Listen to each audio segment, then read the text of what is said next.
دیکھو اتنے شاعر کرو تو ایک کام کرو، تقریر کرا دو 10 بجے اور پھر اپنے مشاعرہ کراتے رہو، جس کا دل کرے اپنے وہ کرو، فرمائش کرو، جس کا دل کرے اپنے خوب کرو، منع کون کرتا ہے؟ لیکن پہلے تقریر کرا دو، ایسا بھی نہیں کرو گے۔ یہ بریلی شریف میں ہو رہا ہے جو علم کا مرکز ہے۔ آپ کہیں دوسری جگہ ہو تو چلو کوئی بات نہیں، عوام جانتی نہیں، یہاں سے تو تقریر کرنا لوگ سیکھتے ہیں، یہاں سے تقریر کو نہیں سمجھیں گے تو پھر کیا بات ہے صاحب، بہت اچھا بتائیں آپ۔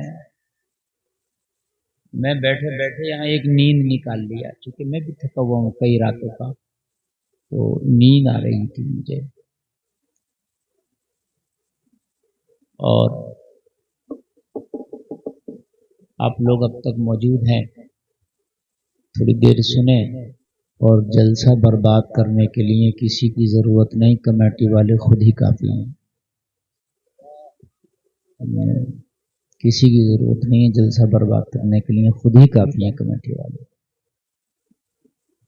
6-7 شاعروں کو پڑھوایا، اور اس میں بھی پھر فرمائش ہے کمیٹی والوں کی سب سے زیادہ، یہ نہیں کہہ سکتے 2 کلام پڑھ لو بس، فرمائشیں کریں گے، اور فرمائشیں کرنے کے بعد جب سب نے پڑھ لیا، 6-7 شاعروں نے، 6-7 شاعر ہو گئے، اور ہر شاعر کے بعد پھر ناظم آتا ہے تو 6-7 ناظم لگاؤ۔ ارے راؤنڈ ہوتا کہ نہیں ہوتا ناظم کا؟ تو 7 دھنی 14 تو ہو گئے، نہیں ہو گئے؟ اب اس کے بعد جب ان کو پڑھ لیا تو بھاگ گئے، اور کمیٹی والے پھر انہیں چھوڑنے گئے، ہے کہ نہیں؟ پورے بربادی کے لکشن بتائیں آپ مجھے۔ اسٹیج پہ ہے کوئی جس نے بیچارے بچے بیٹھے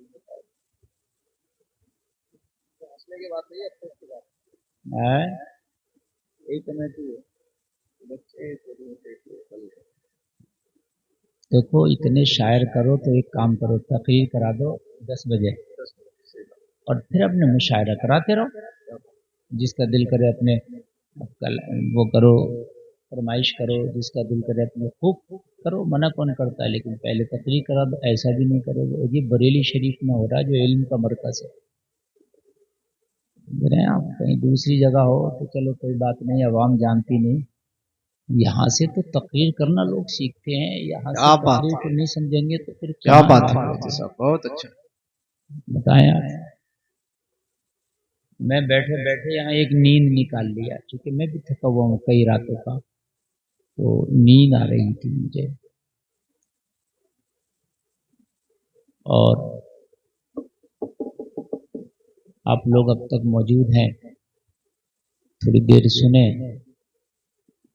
اس کے بعد جیسا آپ لوگ چاہیں گے ویسا یہ پروگرام چلا لیجیے گا۔ ایک بار کلمہ شریف پڑھیں، لا الہ الا اللہ محمد رسول اللہ صلی اللہ علیہ وسلم۔ ابھی کچھ دن پہلے ایک جلسہ ہوا تھا یہاں، اس میں اسد اقبال صاحب بھی تھے، میں بھی تھا، عمران حنفی، مفتی حماد صاحب، کرم پور چودھری، بڑے اچھے وقت سے ان لوگوں نے تقریر کرائی تھی، بڑی زبردست گفتگو بھی ہوئی تھی، کیونکہ وقت اچھا دیا تھا انہوں نے، تو پھر ایسی گفتگو بھی ہوئی تھی۔ حضرات، اللہ فرماتا ہے کہ ایمان والے ہی کامیاب ہوئے، کیا بات ہے، کامیابی جو ملی وہ ایمان والوں کو ہی ملی۔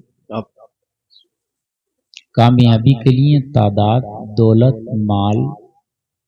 تخت، تاج، فوج، سپاہ یہ شرط نہیں ہے، کامیابی کے لیے ایمان والا ہونا شرط ہے۔ کیا بات،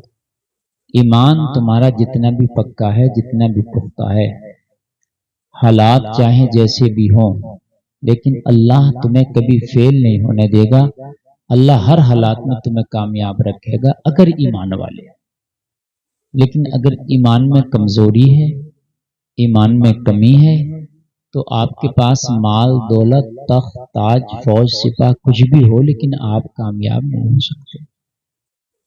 اگر تعداد کی بات ہو تو پوری دنیا میں مسلمان سب سے زیادہ ذلیل اس وقت ہے جو یہ ٹائم اور یہ دور چل رہا ہے، سب سے زیادہ ذلیل اور سب سے زیادہ تعداد مسلمانوں کی تاریخ کے اگر اعتبار سے دیکھا جائے تو اس وقت ہے 100 تقریباً 50 کروڑ مسلمان